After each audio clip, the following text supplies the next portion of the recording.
All right. Welcome to the FPL America podcast. This is David Smith. Couldn't think of anything clever. I was Travis trying. Hoig. I thought he was going to go like FPL Arsenal podcast. Ars America. Ars America. That sounds about right. Brian Shesko. Gentlemen, obviously, for anyone who pays attention to this pod on a regular basis, and or if this is your first time, this is a fantastic podcast for you to come in because especially if you are an Arsenal fan, you can't wipe the smile off your face. That has been me for the last 2 days. Today is Thursday. Was today Thursday? So is it? It is Thursday. It was Tuesday. It was Tuesday. I've been in London at the Emirates. I flew back today. That's not true. I could only wish. Was cool. I don't even know where to begin. 22 years. I've never seen my team win other than a FA Cup title, a title. So the fact that they were able to get it across the line, however controversial it is, and you know, there's plenty of videos that state how Arsenal didn't get one red card all season and didn't give up a penalty all season. And I'm not saying they're wrong, but it doesn't matter. At this point, it doesn't matter. I should bring our items in. And so we can go on and dive in. There's no shenanigans. It's only talking about Arsenal Football Club at this moment. Gentlemen, I have been soaking up so much social media and videos, seen some really cool things. I've seen people sobbing and crying. I was not sobbing and crying, but I definitely Tuesday was a fantastic day. I thought I had an appointment in the afternoon, and then it canceled on me. And so I was able to watch the second half. I was listening and watching to the first half of the City-Bournemouth match, and I was able to finish it at home and let out some screams. I was obviously very excited, and was also watching the Arsenal Fan TV watch-along. They were 10 seconds ahead of me on the game, which was a little frustrating, but it is what it is. And you can pause that and then sync it up. Yeah. Well, no, they were ahead though, so I could never catch up, right? Like, so what I'm watching, they already have seen 10 seconds ahead. Guy. I see your point. Pause the Arsenal TV. Maybe I'm not as smart as you, Travis. Daggone it. It's fine. Man. It's okay. It was the reaction you wanted. You got it. You're right. You saw them celebrating you, and then you waited 10 seconds. I did, and then I waited 10 seconds, and then I celebrated, and it was awesome. It was really cool to see. It's been cool to kind of see the stories. It was cool to see that Declan Rice, Saka, Timber, and Eze were up all night, and then at 5 a.m., they decided that they weren't tired and they were going to go up to the stadium. And so the whole chaos of the however estimate of 80 to 100,000 people that were out at the Emirates that night had gone.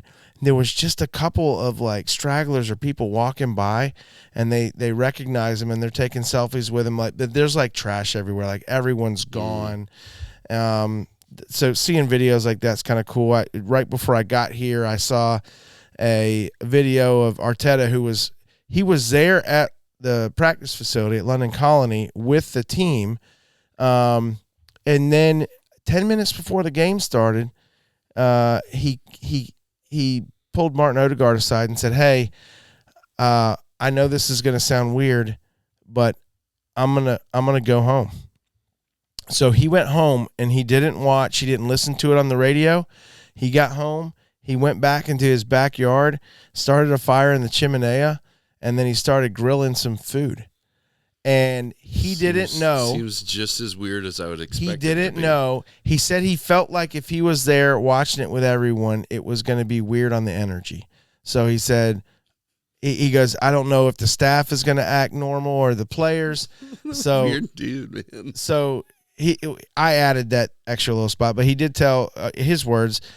He told Martin Odegaard, hey, if something good happens. He goes, I'll be back. I'll be back. So he goes home and he didn't watch. He said he could hear, he didn't know what was going on, but he could hear neighbors. Like he could tell things were going on in his own house. And then it's kind of cool. His oldest son comes out the back door and he said, Dad, we're champions. And so then his other two boys came out and wife came out and they all hugged and had a nice moment. Anyways, it's just kind of cool to hear those types of stories. Travis, as weird as they might be. And then just to see how we've been the laughing stock for a long time, and it could have continued if we would have finished second for the fourth year in a row. And to see some of the players holding champagne bottles and saying, who's got the bottle now? Miles Skelly did that. So anyways, it's been a good 48, 72 hours, whatever it's been for me. And I, at that point, obviously that's all I wanted. I could have cared less what my fantasy team did because my triple captain definitely didn't work. And anyone who followed me in that advice, that would definitely fall into the stupid part of the smart stupid whenever I shut my mouth. Anyway, so yes, it's been cool. It's been fun. And Arsenal are the 26 champions with a shot at a double against PSG in almost a week's time. So 11-ish days, maybe 10-ish days at this point. So yeah, it's gonna be wild. All the while, I'm going on vacation Sunday, and I'm gonna be gone for 2 weeks in the Bahamas. And so I'm going to be watching the Champions League glued to it. Oh, man. I will find it somewhere if I have to watch it on my computer on the internets. For $12 an hour. I don't care. I will be watching the game. Look, we might lose at this point. We've already achieved success. So anything now on top is just a big fat cherry.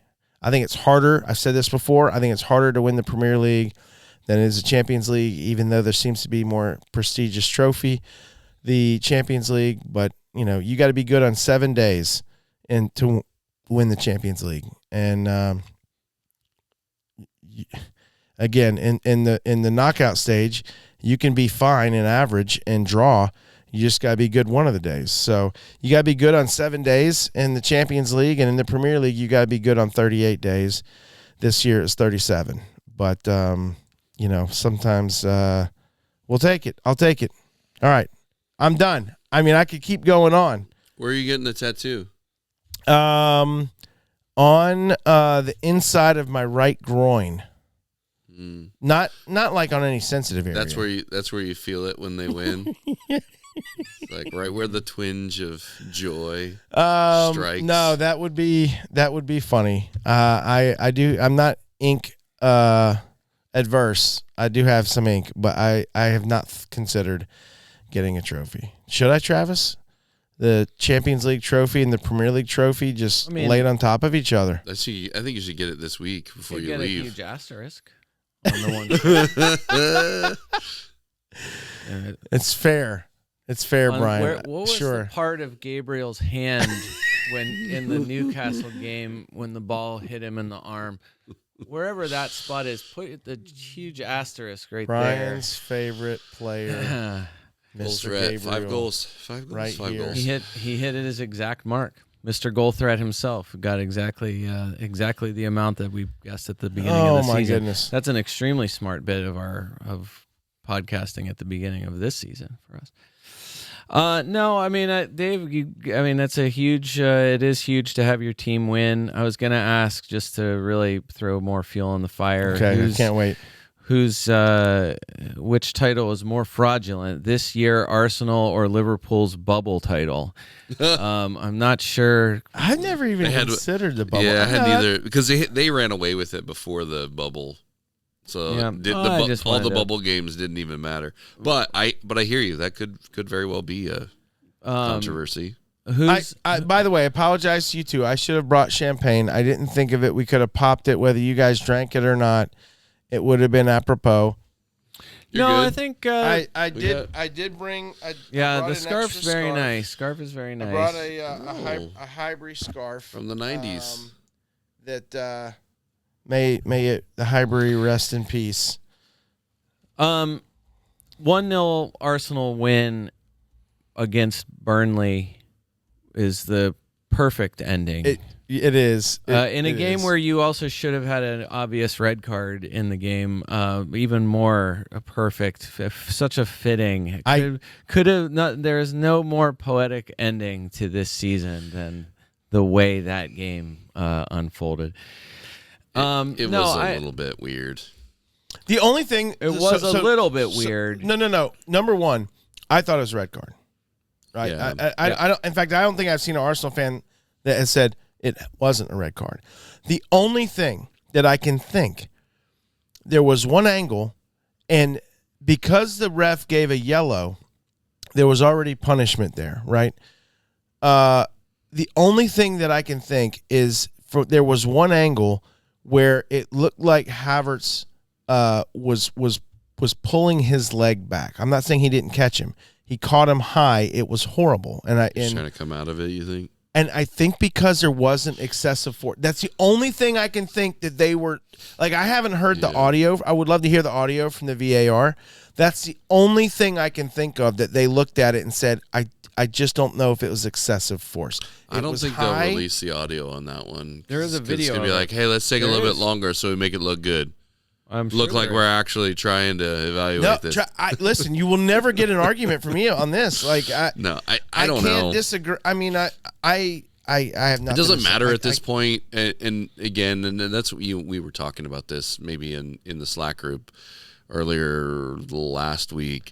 At the end of the day, it does seem like you got a lot of rubs of the green, if you will, right?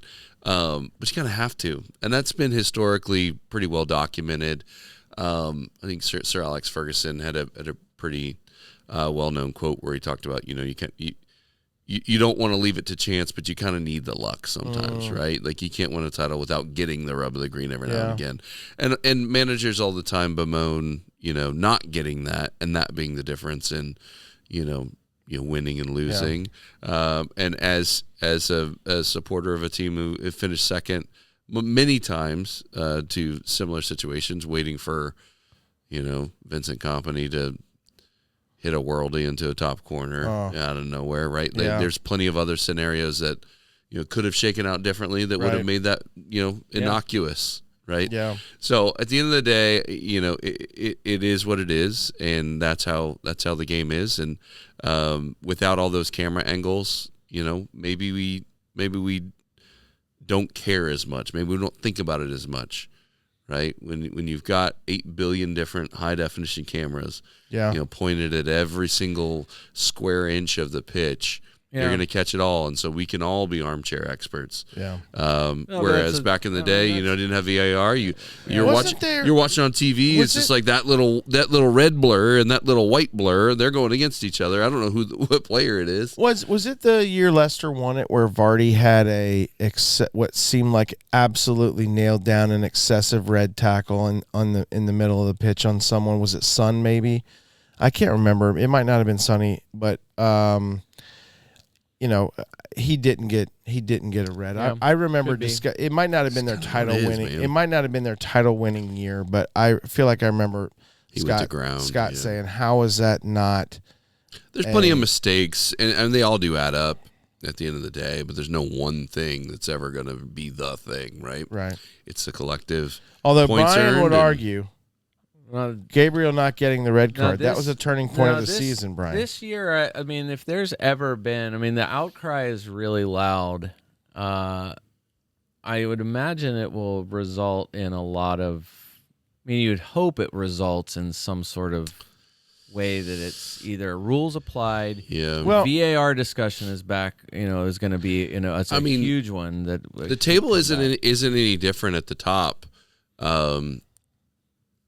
By VAR, self-evaluating standards, right? Right. What they said, Scott, they were evaluating mistakes. Yep, Scott's getting a lot of love today. They They were looking at mistakes. Actually, I didn't even think. I think he mentioned something. Yeah, he said VAR has self-adjudicated. We've made 23 mistakes throughout the season, and those mistakes have affected table position for a number of clubs, but the top 5 or 6 really haven't been really affected significantly. Necessarily like complete.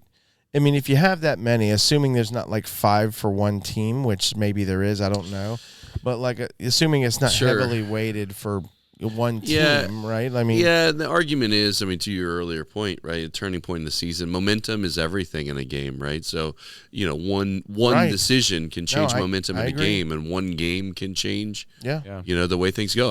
One game almost changed the way this went, right? We almost went down to the wire, right? Many times. So all that to say, I think the game is what the game is. I don't love how bad mistakes feel. Yeah. But at the end of the day, they are part of the game, and they are, if anything, I think probably better than they have been in the past. We're just more aware. I think you're right. That's issues, a really good point. I hadn't thought about that. We're probably just more aware.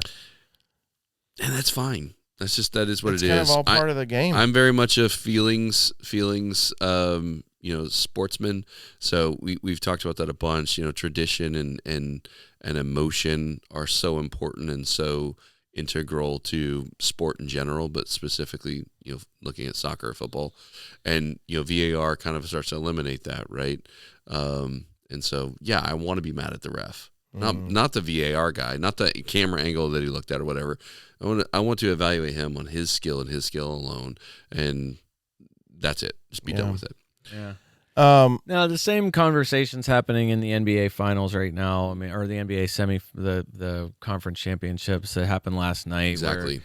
The Spurs, they win 2 challenges. The officiating. We could talk about every sport. Oklahoma City or whatever, and it's not an NBA podcast, but the question has been asked by plenty of people: how, if you in the NBA you only get 2, and if you win both of them, why do you not get to challenge more? Basically, it's like we've spotted that you've messed up twice, but now no one can tell you that you did anything wrong for the rest of the game. Clearly, you need someone to keep telling you. We caught you twice. Right. So I think that's the problem. I'm not. The number, the thing that pushes it over the top for me is, it is a Spurs fan. It is Simon Yemane, Yemane, pointed it out. I feel like this is I don't know how this doesn't factor in higher for everybody.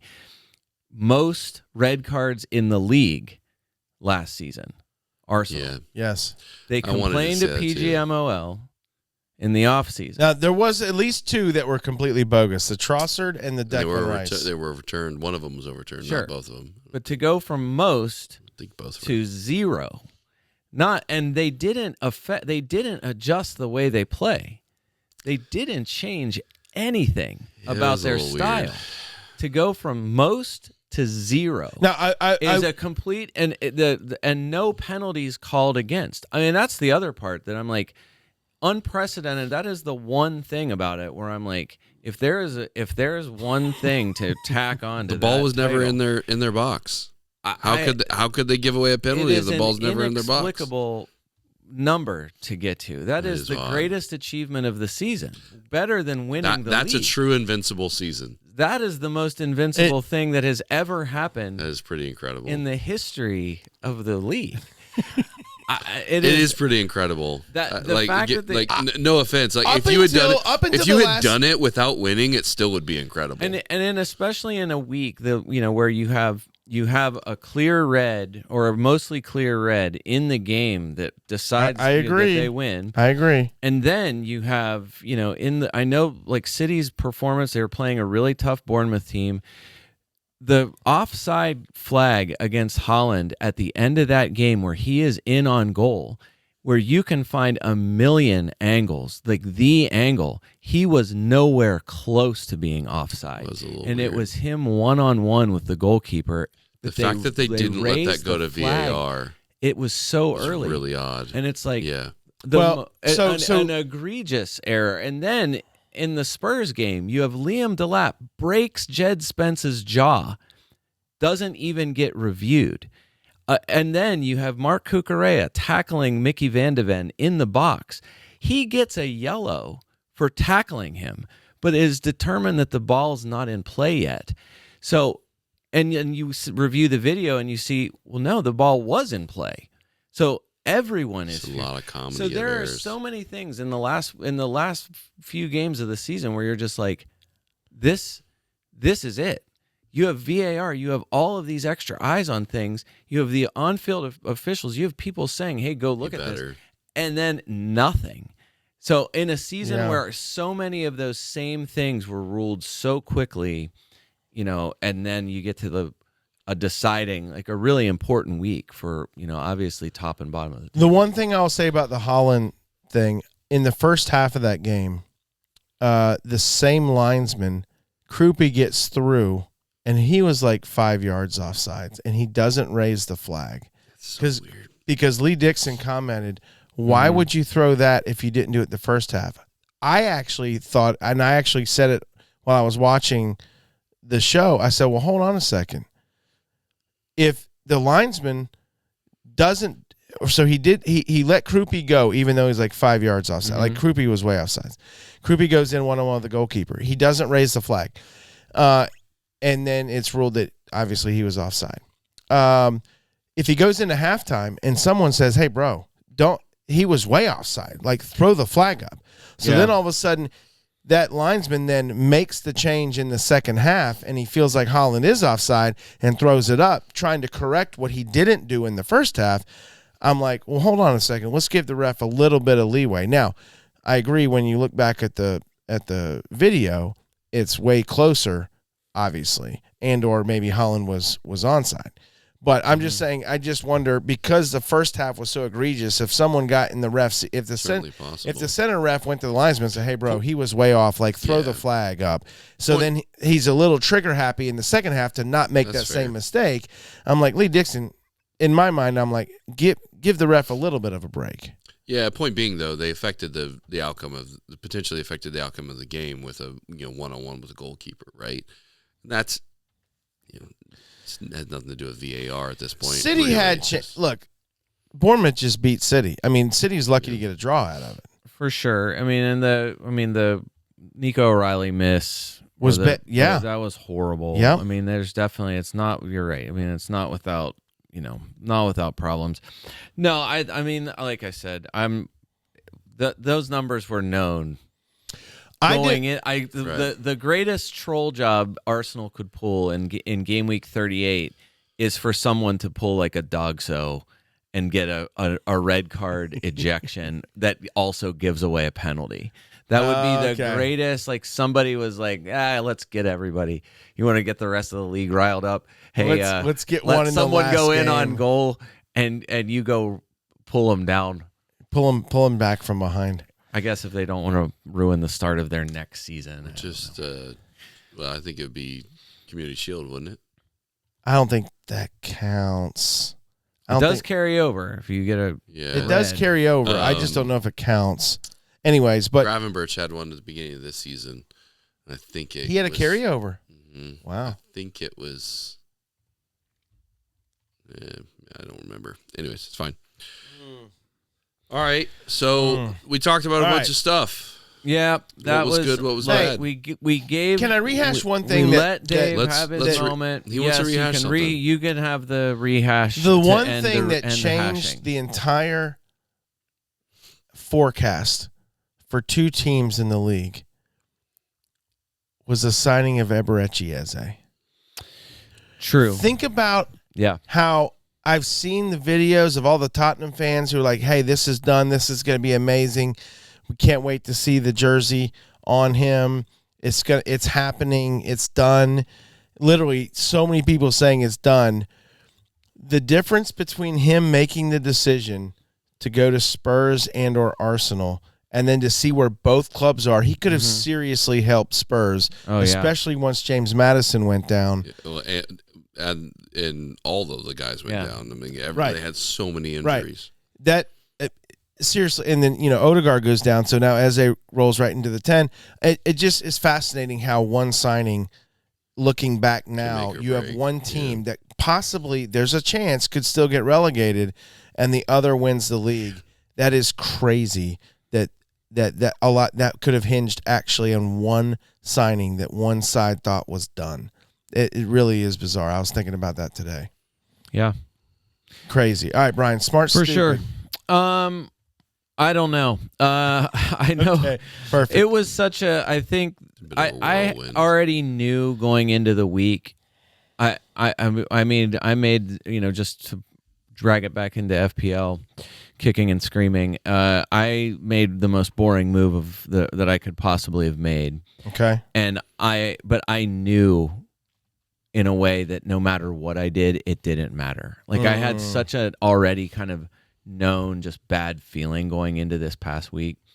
It proved to be true. As far as stuff that we said last week, I would just like to point out, I know that I know I said I would never have bought an Aston Villa asset. Right. I would not have even considered it. Right. On the grounds that if you're buying them for 2 weeks, they had Europa League coming up, which they won. Right. And so that was, but it was, I agree. It was this, they started a full lineup. I mean, Unai went, we're playing Liverpool and we're going absolutely full steam ahead. It was their, I bet, I don't know this, but I guarantee it's almost the exact starting lineup that they had in the Europa League final. Yeah. Which is great. I mean, and they crushed a team that is. I was going to say, I think the Liverpool game was probably tougher than their Europa League final. Oh, right. I guarantee it was. Yeah. Who said something like talked about the gap between Villa and Freiburg, and just saying that Aston Villa spent more on this roster than Freiburg spent in their club history. Yeah, just that, just right. the yeah. Of course, there's a gap. What are you talking about? Of course, there's a gap. Normally, there's a better battle in the Europa final. I feel like I'm not trying to throw shade on Freiburg, but usually there's a little bit bigger of a name that makes it there, and maybe it's different because the Champions League. It's gone watered down. There's a group of. It used to be there was a group of third place Champions League players who didn't make it out of their group that fell back to Europa League. Well, that doesn't happen anymore because of the addition of extra teams. So it is what it is when it starts. Which I think is good that a team like Freiburg can get into the final. No, I agree. So, for all the money grabbing that expanding these competitions has done, it is giving opportunities to teams like that. Yeah. And, Bodo Glimt as well, which is an interesting one. Bodo had a fantastic year. A good run. Yeah. So, I mean, there's a number of them. But I just would like to point out, I mean, I wrote it down. Right. I typed it out. Right. And I know I said this falls in the. This is a. But I agreed with. I don't know. I think most people would have agreed with you about the Villa players. Not that their players are bad picks against Liverpool. I just don't trust them for both games. Got you. Okay. That was my issue. Okay. It was not like. So there's an asterisk there. Right. It was. I think you kind of knew that they were going to go with whatever roster they were going to play. I didn't think they would start. I didn't think they would start their full lineup. I really thought they'd sit more guys. Yeah, I agree with Travis. So that's why I'm saying all of this to say congratulations to League Billy, who it was tight going into it. He turned in at 84 this week, right, which was largely unbelievable. And one of his huge differentials was having Ollie Watkins. It was that automatically, as soon as that happened, I was just, and along with some other things, he saved his triple captain for game week 37, used it on Bruno, who ends up having a very good, it ends up being a useful triple captain. One assist? Two. Okay, and he probably got some bonus points. So yeah, but all of that to say, Aston Villa was one that, I didn't go there. I think I mentioned I cannot remember who it was. Whatever the site is, I'm sure there are, again, a better FPL podcast can tell you this. The site that lets you track your plus minus basically on your transfers, your points, points gained and lost. Right. It was someone. It was either I could have sworn it was Tom Hadley. But it was somebody. Just responding to that website. Somebody had. Used 4 transfers and their net loss was minus 50. That's unbelievable. Minus 50 on using 4 transfers. I also would like to use this smart stupid moment to say nobody knows anything. The guy, I would love to have found it. I wish I could point to it right now. I wish we could put it on the screen. Right. But it was someone who sold Morgan Rogers and Ollie Watkins for Bukayo Saka and Victor Gyökeres. Yeah. That was the two. That was the forward and midfielder. I would have said that that's a good move. Right. And so this is where almost you could find near unanimity in content creators. Is that a word? Of course, yes. Of course. Oh, okay. Unanimous. Oh, it's unanimity. Unanimity. It's the collective unanimousness. Okay. Getting educated today. Wow. It's good. Unanimousness is also okay. Good. Yeah. Unanimity. That pod title. We nailed it. That sounds great. Unanimousness of unanimity. That's so good. Okay. The point is, you could have found near total agreement. Sure. There you go. That was fine. That you would want Arsenal is projected for the most goals, the most points, playing Burnley. It ends up not being like that. And what, of course, just like you expected, your team gets absolutely thrashed yet again by Aston Villa. Isn't that, it's so bizarre. By the way, sorry, Brian, I just do want to give League Billy, who dropped an 84. Mm-hmm. Okay, on his bench, Enzo Lefay, Sunderland, 13. Okay, right. Virgil, 14 on the bench. Though, I mean, he could have turned in a massive week, but League Billy, smart thing, kind of benched Virgil. Right? I mean, who'd have thought Virgil gets 2 goals in the game? Right? Yeah, if you knew that the final was 4-2, you'd be screaming knowing that you had Virgil in there until you look and realize that Virgil gets the goals. I had 28 points on my bench.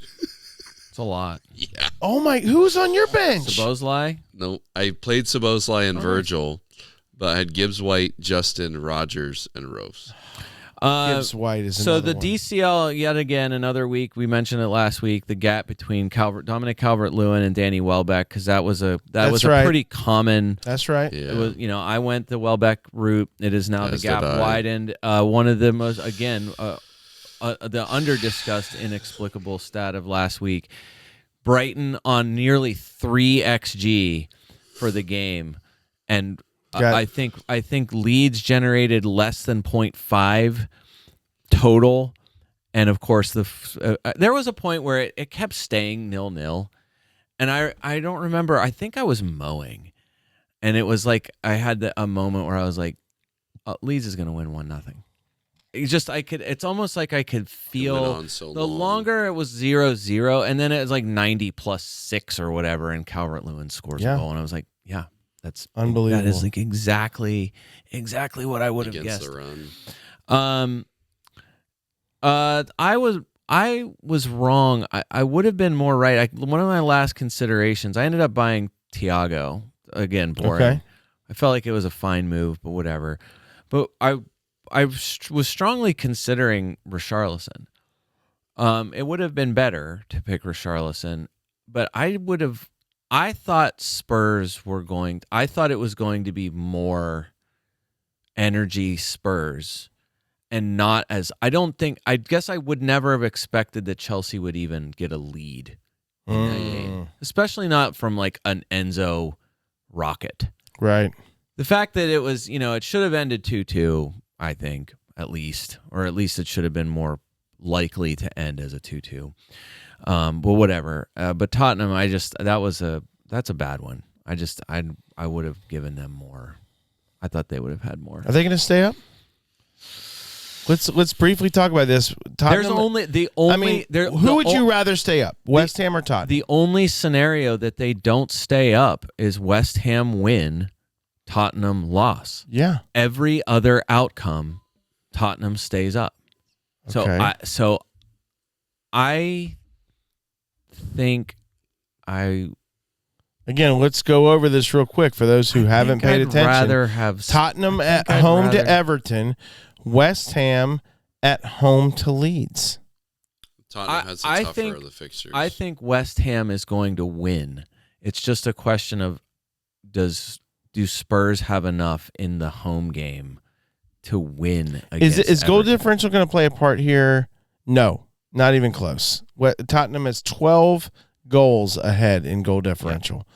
So goal differential is purely result. I feel like Everton's going to come out and play. I think Leeds probably won't. Everton has something to play for, but it's a long shot of a thing to play for. And also, they had a home game against a Sunderland team last week that really shouldn't have given them much trouble, and they got stomped. Absolute thrash. I think Everton's going to come out guns blazing, and they want to end the season on a high. Maybe. I just think it's Spurs home. They've been bad at home. I know that, and they've been bad at home. So I don't know. I feel like the Spurs fans have got to get on their back, and even when things are nervy, continue to ride the Spurs. The fans can't turn on them like that. That I know. I don't know. You hear players talk about it, but it's a big deal when your fans are behind you at a home something game. I did ask you, not to go back to your team again, but yes, it's always good to go back to my team. I specifically asked you, since we're technically still in Smart Stupid, I asked you, I said I assumed that the Arsenal-Burnley game was going to be a complete and total lockdown, try to score one goal, then pack it in. It's specifically the way I described it to you. We didn't pack it in. I mean, credit to Burnley. Burnley came out and they really played. Burnley didn't pack it in. Usually do. Arsenal did score one goal. I mean, technically, and that was it. Yes, but we didn't pack it in. We hit the post a few times. They have stopped doing that. We did it just for effect. We wanted to make sure we just won 1-0. The total case for me, the total case against Chelsea to me was still a good one. João Pedro does not even feature in the game. Crazy. Liam Delap, on the season-long Smart Stupid, I think we all probably had a higher opinion of Liam Delap coming into the season based on some of his better performances. Yeah. He turned out to be awful. This season. It was a step too far. I think it was. Travis, that's perfect. Yeah, it definitely was a step too far. He may eventually get there, but he's just not there yet. Enzo, awesome. But yeah, not Liam Delap. No, that's it. I mean, I think if you went with yet another week where Truffert crushed. Truffert ends up being that guy's amazing. Ends up being the Bournemouth defender that you would have wanted. Can Liverpool sign him too? I would also like to say... Oh, by the way, Krupi Jr. Krupi's awesome. Come on over to Arsenal. Come on over. That kid is unbelievable. Give me some Koopa Troopa. Give me some turtle shells. I don't even need to look at the end of season numbers. I already know what it is because it was true several weeks ago. Truffert easily outscored Senesi. This has been stuck.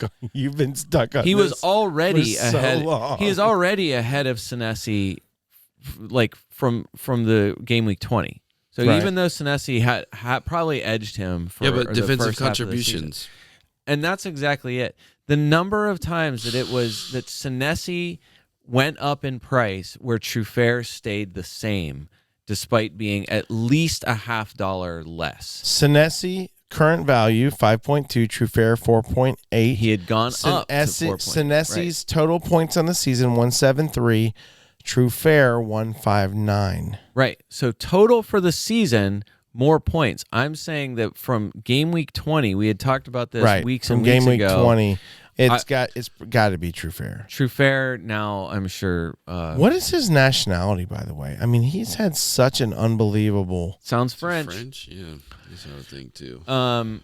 Player a better profile. podcast would know right profile. off the top of their heads. Just clicked on his player profile here.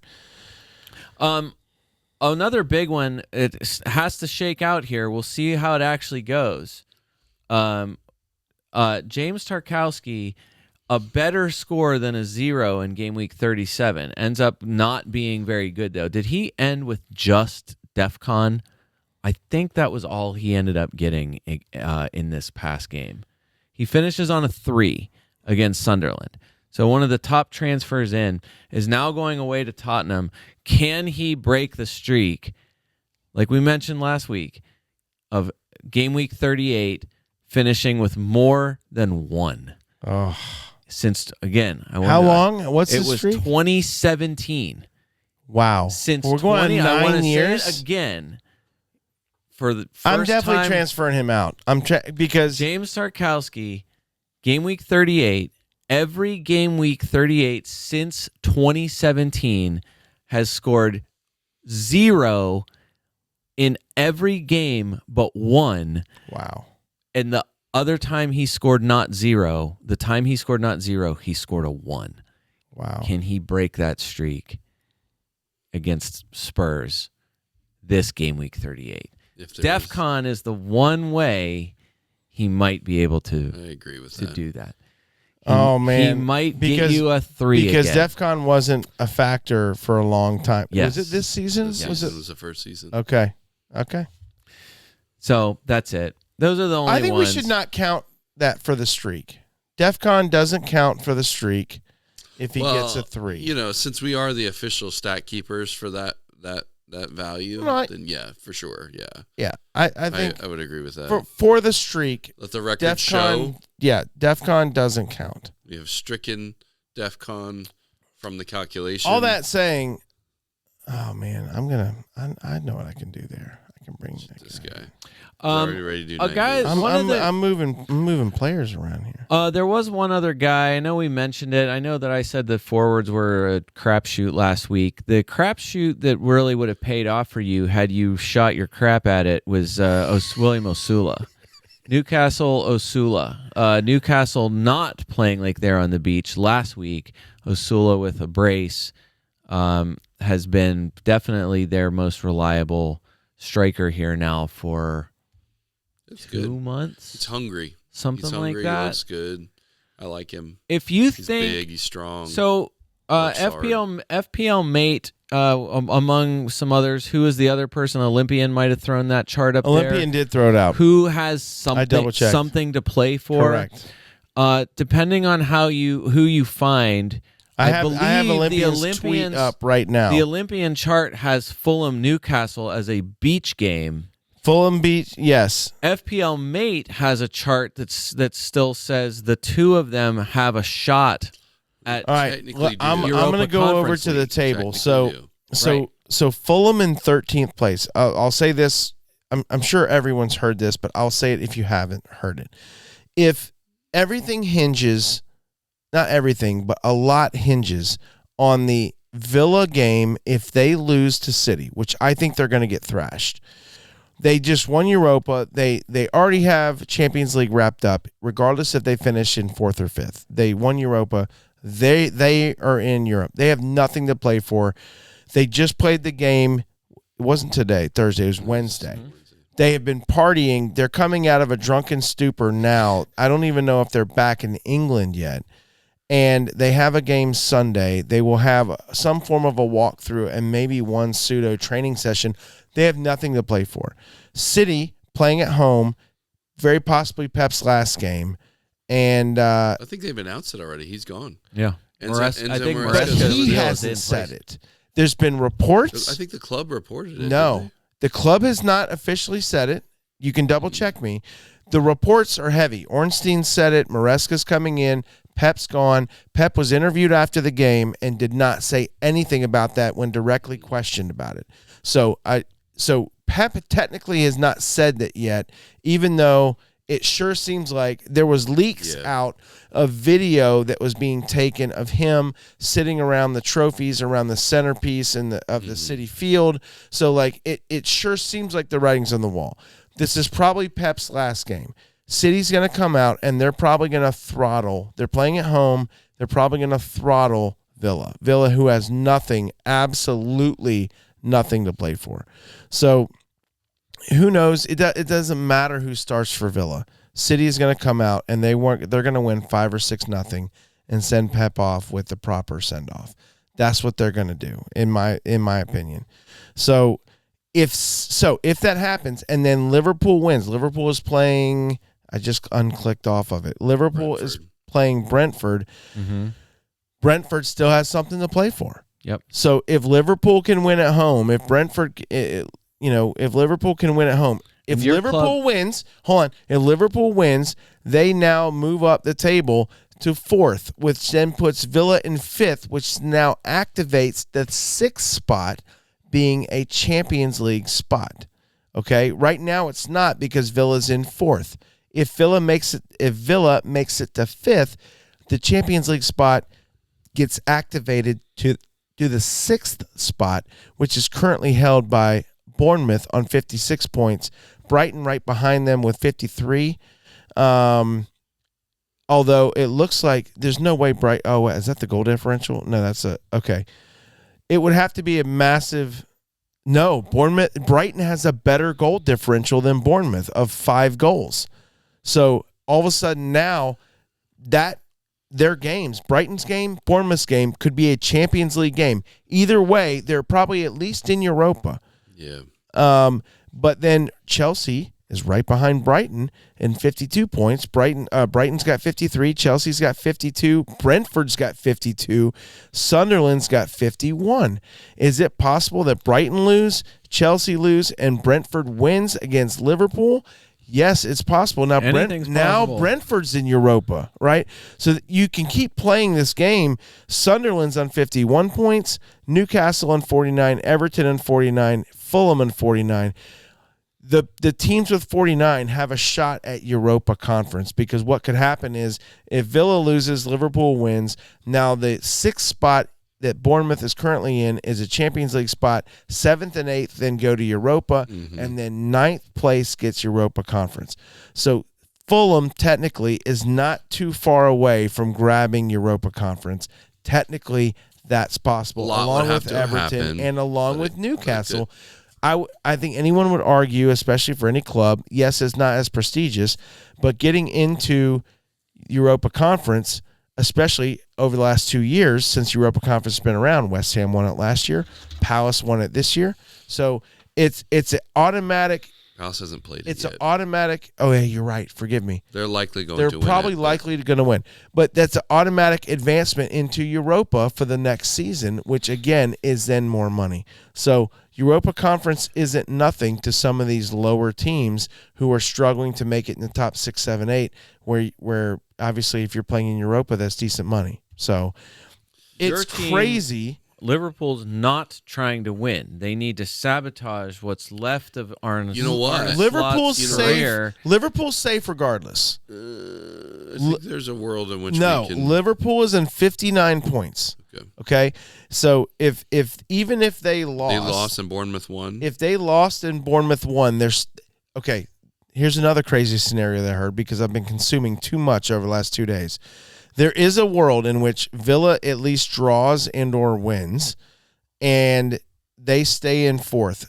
Liverpool and Bournemouth, if Liverpool lose 1-0 and Bournemouth beat Forest 5-0, that nullifies their goal differential. And this is what's crazy. Liverpool and Bournemouth are tied on every single metric of the 5 tiebreakers.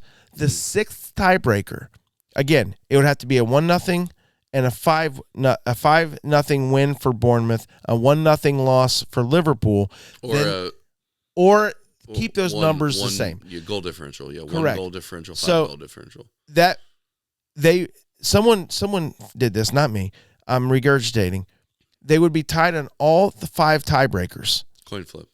No, so that European place would be a 1-game playoff. That would be the most fun possible outcome. I'm rooting for that more than anything. Yeah, so I want that. That would be crazy. Can we do that? It'd be absolutely crazy. So I'm rooting for that harder than I'm rooting for Gabriel to get kicked out of the league. There is a world where that. Can you imagine if that could happen? And all of a sudden the team's got to. Oh, it'd be amazing. Call everyone back in 3 days' time. I think that Salah is. They're going to send him out on a high. I think that everybody plays hard. They have something to play for. It'll be fine. But Cody Gakpo. I think the most likely Gakpo man of the match. I'm calling it. If it starts going bad, I would not be surprised if they let it go bad. Really? They want him gone. They want Slot so bad, so badly. I feel like it kind of. It seems. There's rumors that something's going on. It seems like it Travis, hurts. Can you report on that? Does it not hurt your recruitment this summer? His experiment is poor. I don't know that we need to recruit They broke this 2 summer. transfer records. We don't need to recruit. Yeah, but still, you're losing. It feels like you're losing some. Yeah, I don't know. Or not. I mean, maybe it's just the prestige is still there. Connor Bradley is long-term injury coming back. Obviously, Isak's was a long-term injury. Can you recall Harvey Elliott on loan? He's coming back. Okay.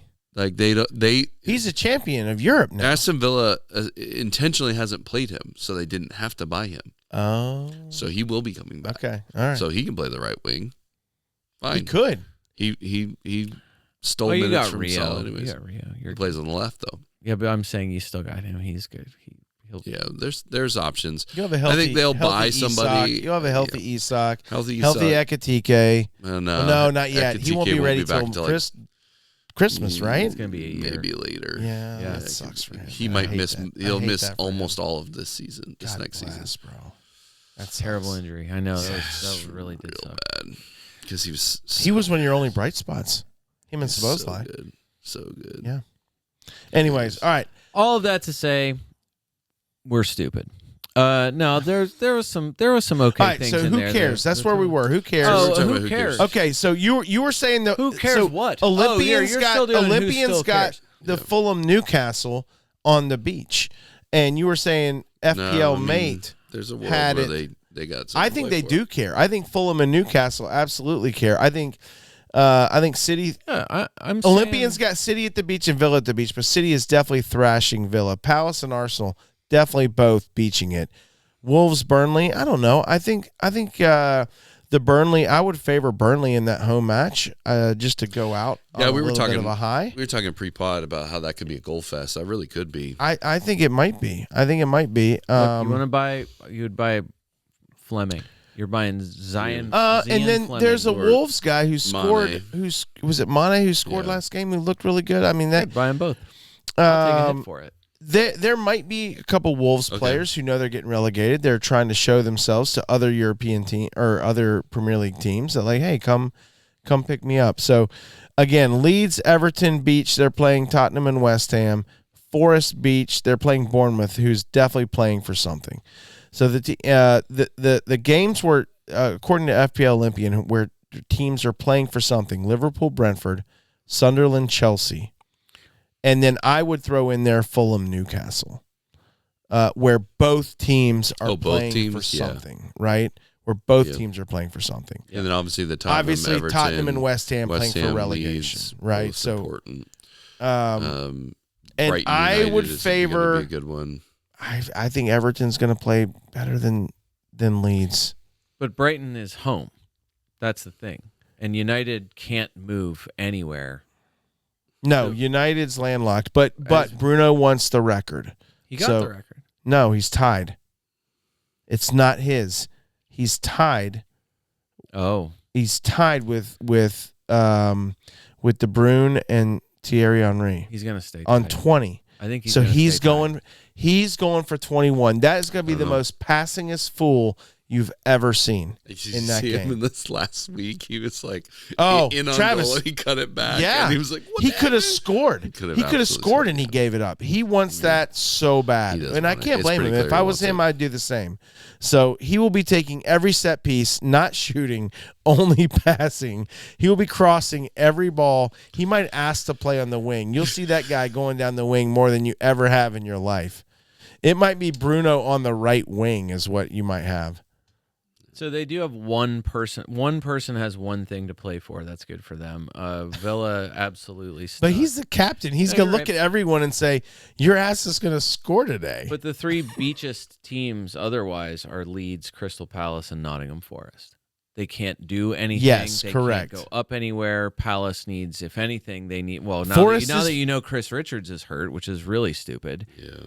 Although Men in Blazers talked. We need not Richards. As, say he's 50-50 for that match. We need Richards to be update this. Well, Richards won't play because they still have a game out. They got the final after that. But the update tonight from Men in Blazers, speaking to Chris Richards' agent. You can find the tweet available readily. He's 50-50. No, that the injury's not that serious. That he likely will be available for the Conference League. Right, final. but he's not playing in the Arsenal game. No, he's definitely not going to play in the Arsenal game. But just to calm the fears of U.S. Team men's USA national fans. team needs Chris Richards to be healthy. Agree totally with the. It was a USA soccer related account that said losing Chris Richards is almost as bad as losing Pulisic. Yeah. You cannot lose Chris Richards. Because but either way, point is, Crystal Palace, Nottingham Forest, Leeds. You're not buying any player from any of those teams. You're definitely not caring about. I don't think you couldn't go to a Manchester United player. Everyone's probably got Bruno already. You're not, and you're. I don't know. Right. I mean, you could go to Acuna. You could go to a Bumo. Bumo's hurt, isn't he? You might be right. I think Bumo was. I don't know. Does Šeško start if he's fit? If Bruno Bruno wants to do is cross the ball. He's real vague about whatever issue he was having. That's the problem. Well, call him up. So you already saw a couple weeks ago. You're related. Call him up. You saw the Sunderland game. What happened when they didn't have Casemiro and had to play Mason Mount instead? Yeah. What that team looked like. Now they're going to Brighton, this is the most desperate possible Brighton team. For sure, Brighton's fighting. Brighton needs to win. Brighton's looking down the barrel of a Champions League spot. Right. So I'm just not that enthused even about Bruno because you're not getting Casemiro. It's up in the air. Šeško's injury, it's been like that for a while now, where they're like it's just a nagging injury. Is it his hand from where he pushed the ball into the net? I think it might have snapped back too hard. Rough. You hate to see that. But either way. All of that mid. We're mentioning these teams, but I'm saying all of that mid-table. The mid-table pile up is real.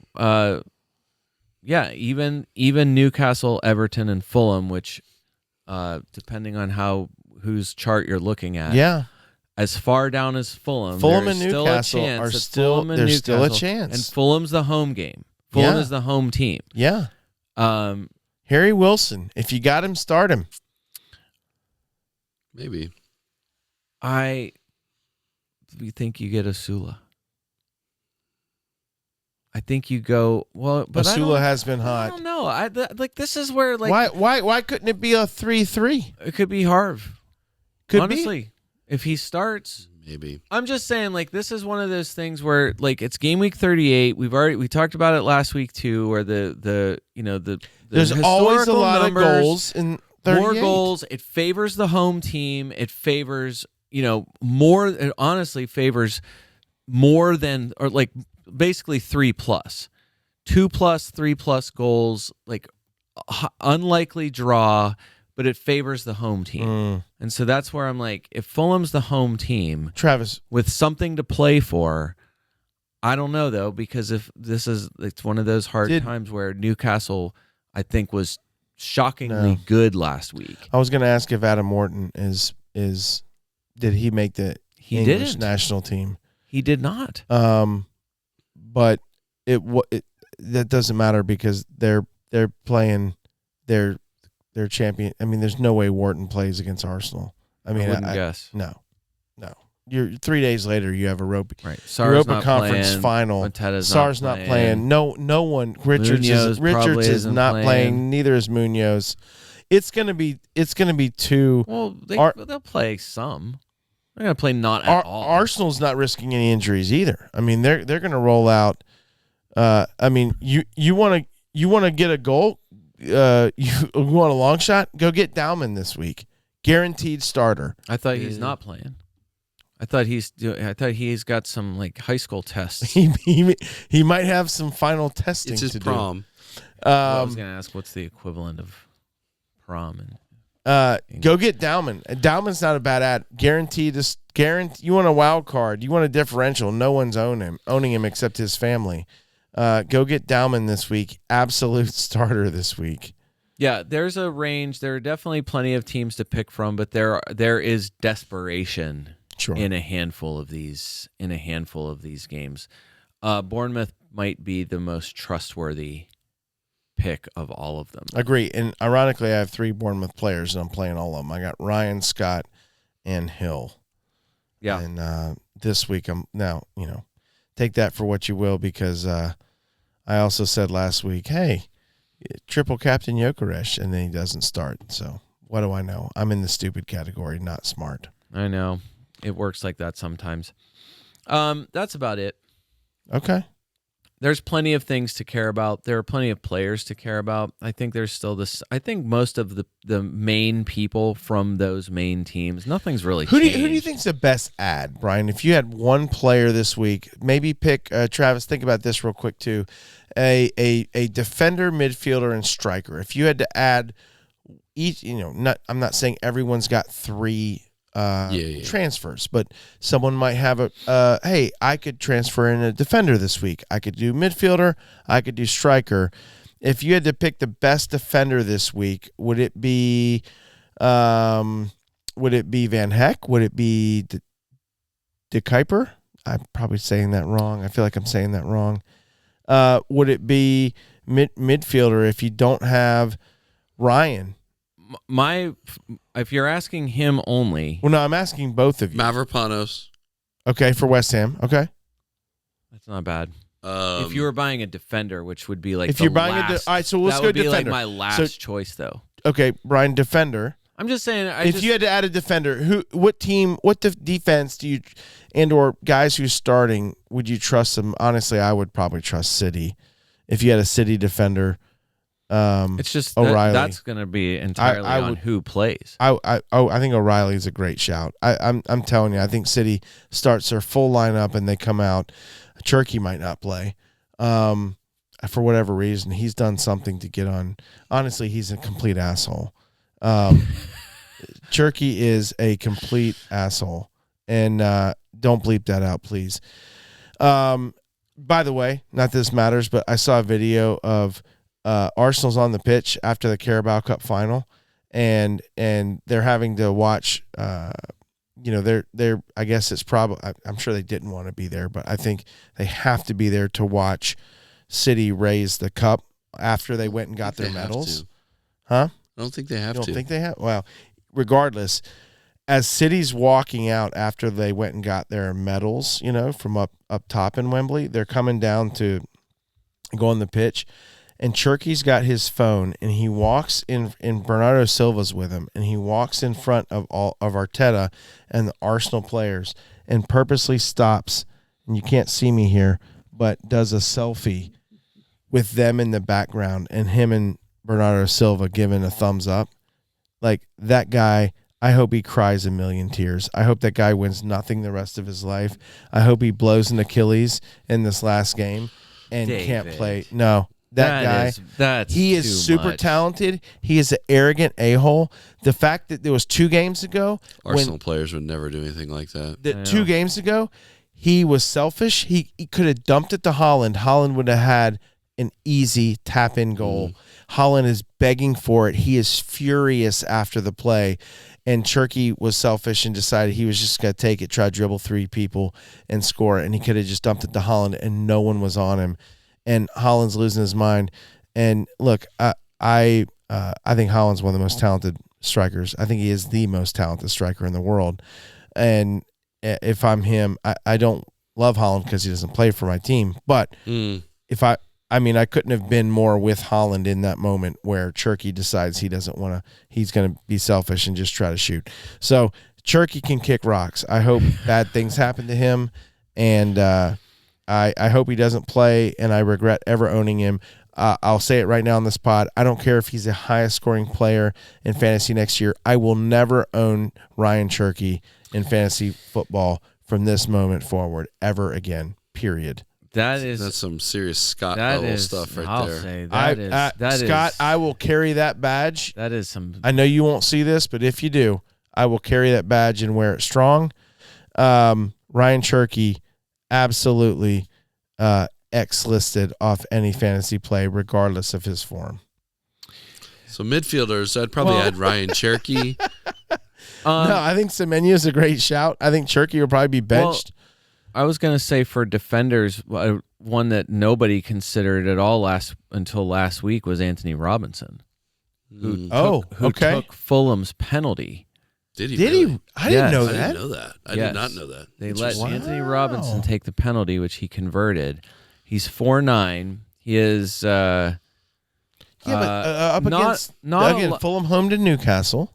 Not a lot of other expected goal involvement. Not nearly as active as he's been. Well, not nearly as active, not nearly as creative. That's the thing. Like he had kind of always done both that. On 49 points. It's interesting. Yeah, so that was one that I think was unexpected.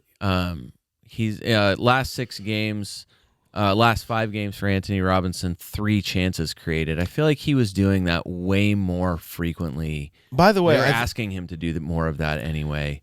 Fulham's goal differential, even if they were to win and Brentford get housed by Liverpool, it would have to be a 9-goal swing for them. You got it. Let's do it. For them to jump in there. I can't see that happening. Not likely. Maybe that's why Olympian had Newcastle has a 3-goal differential on Brentford, who's 3 points ahead on 52, Newcastle 49. That can be overtaken, but not the 9-goal differential that Fulham has. So your defender is Anthony Robinson. I like that. Mine's Mavropanos. Who's your midfielder? I wouldn't. I'm not advocating Anthony Robinson. If Fulham's too much of a long shot, I would definitely. I think they're too much of a long shot. Then you would pick. I'm off of the FPL one of the top expected goals, like a total XG in the last 5 games. Malik Chow. 6th on the list for expected goals, nearly a 1 Germany team XG. So did he? He did. Good for him. I just don't think you're buying a defender. If I was going to buy one just for my own,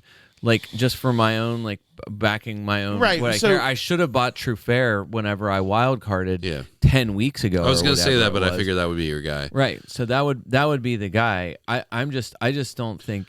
I think if you're making a transfer, first of all, you're waiting until you get any information on Sunday. Yeah. The last possible minute, you got the hardest thing. Everyone's going to complain about the website, talk about the possibility of it crashing and how. So depending on when you get the information, I think by press conference times through the weekend, you'll probably have way more clarity about who's in and who's out. You already know. Like I said, you have a few guys that you know already. They're not playing. So that's helpful. And I think, there's not really much of a reason for who's going to lie at this point. There's not a whole lot of reason to mask what's going on. You kind of know who got you there. Right. My defender that I made as a differential was Pedro Porro. Interesting. Porro is the guy that look, talked about it 2 weeks ago, wildly unlucky a couple weeks ago. Last week against Chelsea, I felt a little lucky to stay on. They need him though. Got a yellow card real early. He went in wildly tackling Cucurella. That's not everybody, but everybody Everybody wants to kick the crap out of Cucurella. I don't blame him even a little bit. I hate Porro, but I love that I hate Cucurella more, and I love that he went wildly in on him. That's fantastic. Who's your midfielder? I don't know. You go. I'm going with... Well, Ryan Cherky, obviously, because he's one of the best. I'm going to go with a different Ryan. I'm going to go with Rayan from Bournemouth. I agree. I own Ryan. I think he's probably going to be fired up that he's going to the Brazil national team. I think there's probably a lot. I'm not in. I don't have sources in the Brazil world, but I would guess that there's a lot of people probably sour on the fact that Ryan was selected and not others, and Ryan wants to come out and show, hey, I belong. I'd be more upset about Martinelli getting selected than Ryan. That's fair. That's fair. Who's yours? You got one now? Thought about it? No, I don't have one. Okay, he has none. No midfielders. I would say who did I have queued up here or look, no, I got Ryan in there. If you believe that Brentford actually does have something to play for and you ignore Dango. Yeah, Dango Ouattara has been awesome. He had an awesome game week last week. That's a great shout. I would have gone, honestly, if I had the money, the player I would have transferred, because I have Noah Okafor still from Leeds. I don't think he's going to play. They thought he might be able to make the last game. They obviously aren't going to need any of their players to do anything for them in game week 38. I was off by, I think I told you this, I was off by 0.1 to get Iliman and Die from Everton. That would have made that transfer instantly if the money worked, and it didn't. And Ndai was terrible last week. Yeah. So he's still third highest XG for midfielders in the last 4 game weeks. An XG of nearly 2 big chances in the last 4 games. It's just, I don't love the matchup. Them playing at Spurs. I know you guys are believers here in a little bit in Everton. I just don't think I would want to go anywhere near them. I don't know. I think you got Dewsbury Hall and/or Garner who could. I would just rather go to one of the more it feels like there are other players that you could go to there. That's very safe. I mean, those are safe picks. Gakpo would be more of a crazy choice. I also think, and this is not great knowledge I'm going to drop here, but have we gotten to strikers yet? I would say Krupi. If you don't own Krupi, that kid's amazing. Look, I didn't need to see the goal against City, but Krupi in his last 4 games, 8-6-2-8. That kid's fantastic. And if Bournemouth can keep him good on them, someone's going to come get that. I mean, PSG might come look to get that guy. That kid is wicked talented. Dave, the Brighton midfielders, to go back into the midfielders again, Jack Hinchelwood, 4 big chances. Only Ismaila Sarr has more in the last 4 games. Sarr in the last 5 games, actually. But since game week 34. Okay. Hinchelwood, 4 big chances in the last 3 games. Yankuba Minta also playing well. It's a good one. Rule kind of also 2 big chances, but those guys have been playing. I know Hinchelwood was turned into kind of a, I don't know how to evaluate it whenever some of the big name accounts are pushing guys like that. Yeah. I know as he was kind of kind of gained some steam here in the past few weeks, and then of course Brighton overall just a dud last week. So, but I just don't know why you're. Is Harry Maguire? Maybe Harry Maguire changes the whole thing now that he's been snubbed from England.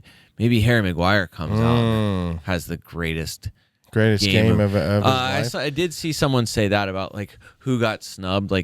Go get Cole Palmer, go get Maguire, get Foden, go get these guys that didn't make the England team, and just and then you're either you get them because they're trying to prove a point, or they just prove Tuchel right. They do nothing, whatever. You have a narrative built in either way. That's the point. I think Enzo, if you don't own Enzo's ownership is at 11%. I think Enzo's going to continue to play very hard these last couple games, and he's been in great form. A lot of Chelsea guys have something to play for now that they've named a manager. For. Yeah, Chelsea's absolutely has something to play for. So I think they are at Sunderland. I think bringing Enzo. Does Sunderland have a tough home game left in them? They have nothing to play for.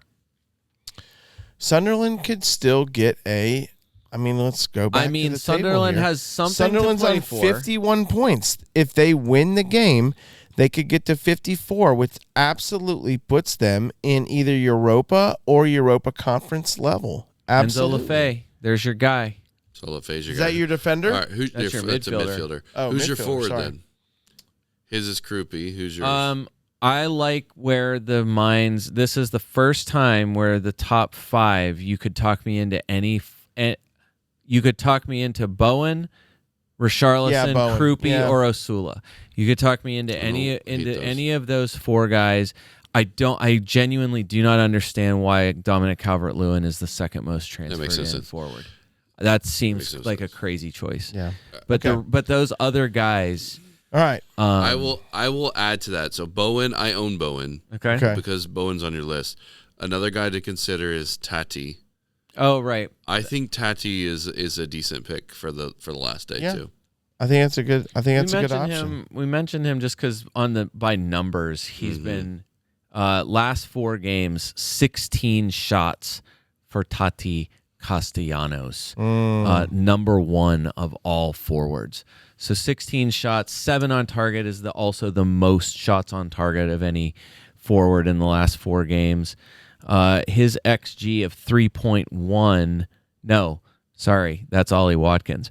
Tati's is 1.77 XG in the last 4 games. He's still top 10ish for XG, but I mean, for a guy that came in January, but 4 big chances for awesome. him, 1 goal in the last 4 games.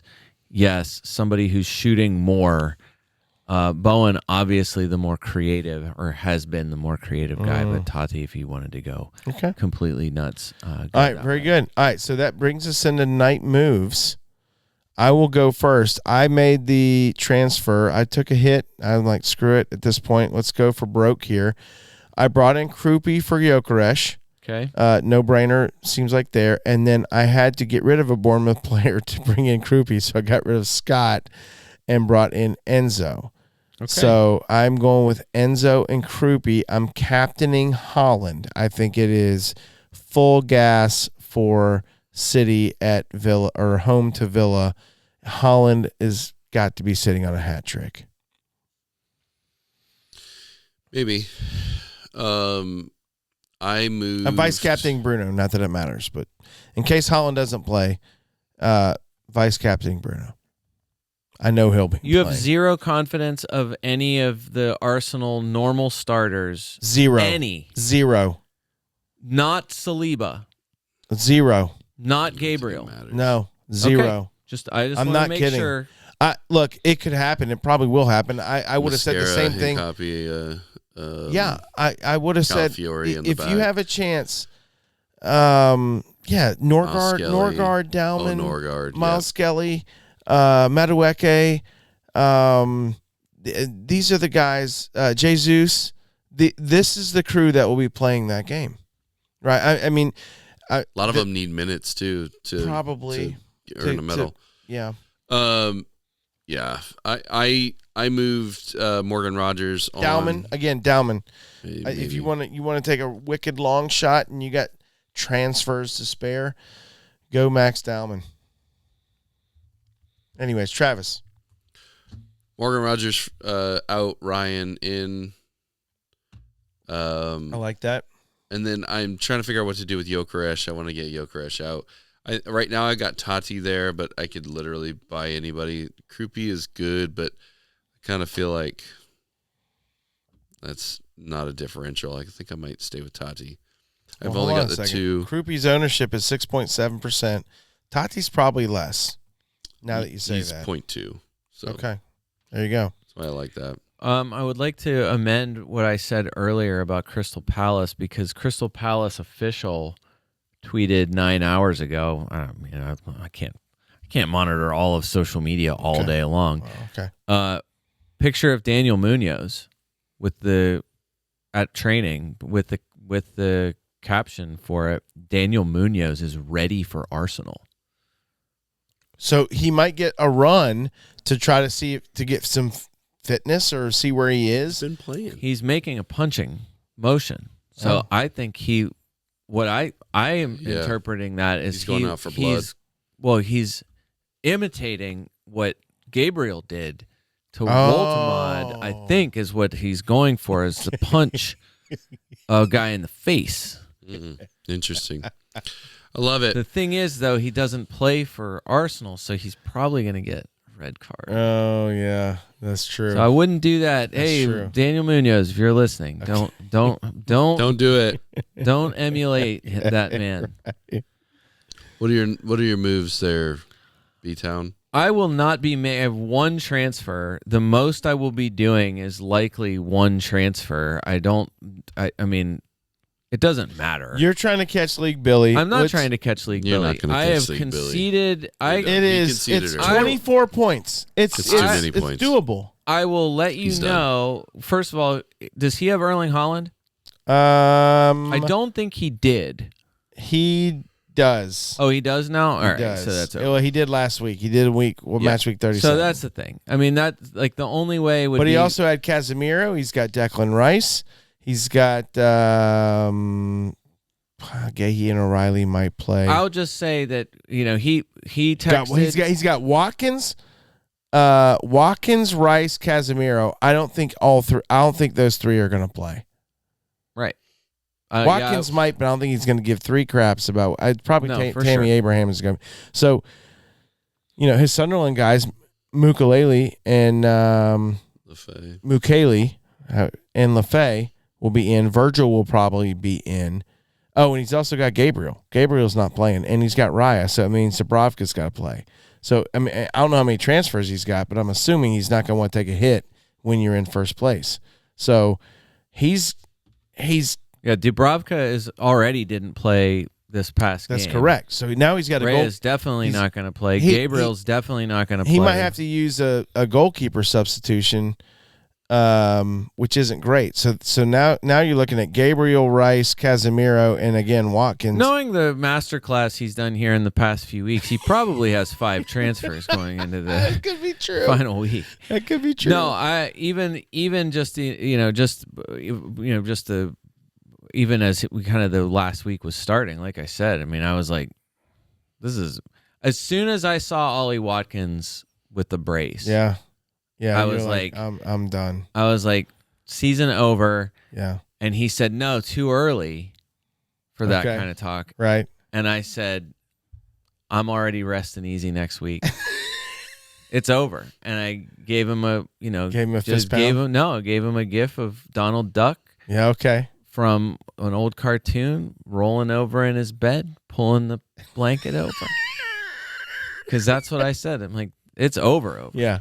Okay. I've made up big gaps at times, like that has happened before. Not this. It's not this time. You don't feel like it's happening. Yeah, it's too big of a gap with 1 week and not. I just don't feel like you guys have many similar guys. He's got Hinchelwood. He's got Krupi. Again, he's probably not in a position to make, and he's got some Sunderland guys. He's going to have to start them. But I'm saying, like, even this. I mean, look, I end up above average. I drop in every I end up losing ground in every league or whatever, and so all mini leagues, every possible thing, overall rank. And even thinking like part of that was that Verbruggen and Van Heck took a clean sheet into the 6th minute of stoppage time against Leeds. Right. Like even what would have been a 12 compared to a 4 for those guys, or a 3 or whatever they got. Yeah. Even that, that almost cuts that deficit in half. It ends up being a decent game week. Yeah. If that happens. It just didn't happen. So that's where I'm like, it would have to be somebody completely wild. It would like I have Thiago at Liverpool. That's a potential bench or sell. I've got Saka, Okafor, Gabriel, all those guys could go, but it would be someone like try to buy in on Osula. It would be like, you know what, I'm going to take a shot on, one of these, just hope that one of these, one of these guys blows up. Or because I can't sell Semenyo, I can't sell Holland, can't sell Nico O'Reilly. Like I can't get rid of the get rid of the city guys. But if we get to Sunday morning and it's like, hey, they blew up their defense, the defensive line's gone. 8 Nori, Diaz, Stones. Okay. Yeah, like they're just gonna let all of these guys have one run out, and they're gonna, and Nico O'Reilly's benched. They're going Marmouche and Foden instead of Holland and Turkey or Semenyo. Then it doesn't matter. I should have saved it. I can't remember what account it was. No, I do. It was I think it was FPL Kratos. Okay. The God of War video game character. The biggest differential in Game Week 38 is 11 players playing. Something like that. Like having 11 players playing. Right. Yeah. So I have no idea. It will be completely dependent on what information. It's gonna be awesome. Are you gonna give League Billy a chance to match your captain, or are you gonna? No, I think you should not say it. Currently it's on Holland. I agree with you. I mean, I would think that City want to go out with a bang. Yeah. In their final home game. That's the thing. The one thing I can say for sure, it will be a home captain. Right. There's no chance that I'm gonna have somebody that is not playing a home game. Agree. Completely agree. So okay. Anyway. All right, very good. Gentlemen, well done. We did it. Sorry, Travis. I know we went longer than you wanted to, but on the pod where Arsenal wins the title, I took up too much time in the beginning. Apologies for that. Sorry, not sorry. For the FPL America podcast, this is David Smith. Until next time.